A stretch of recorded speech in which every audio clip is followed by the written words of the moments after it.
Welcome back to our weekly look at the Psalm we're going to read this upcoming Sunday. This Sunday we're going to be reading a portion of Psalm 119. It's going to be verses 33 through 40. Teach me, O Lord, the way of your statutes, and I shall keep it to the end. Give me understanding, and I shall keep your law.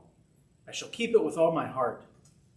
Make me go in the path of your commandments, for that is my desire. Incline my heart to your decrees, not to unjust gain. Turn my eyes from watching what is worthless. Give me life in your ways. Fulfill your promise to your servant, which you make to those who fear you. Turn away the reproach which I dread, because your judgments are good. Behold, I long for your commandments. Your righteousness preserve my life. When we look at this section, we see someone who is longing, pleading for God to keep them in God's path. They've taken the word and made it a part of them, so much so that they're going to keep it to the very end of their life. Someone who is longing to be kept in that good grace which God has given them. And they want nothing more than to be kept close. Through God's grace, be made whole. Psalm 119 is a great, big, long poem about the goodness of the word of the Lord. It's useful not just for teaching, not just for telling us what is right and what's wrong, but for helping us to realize that wholeness that we miss out because of our sinful nature. It is a plea for God and His words to come into our life and to make us new.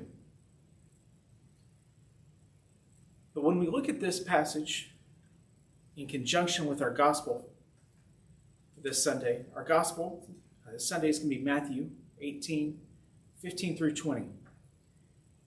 And that whole section, Jesus is teaching about what to do when there's conflict. There's conflict between us, between people in the church, wherever there's conflict. And so it's teaching us how to not just resolve conflict, but when we take it with Psalm 19, we see how to avoid conflict. Not that it's going to be perfect, because we are all human. We all have different personalities, different hopes, different dreams. We are united in the Word. We are walking in its light. We turn away from that reproach. Preserve life. God, we keep in that word, God fulfills His promise to the servants. And with that comes understanding. And that is our desire. That is what keeps us in the way of the statutes. Keeps us not just in good standing with God, not just out of trouble, but helps us achieve that wholeness, not just with ourselves, but with each other as well.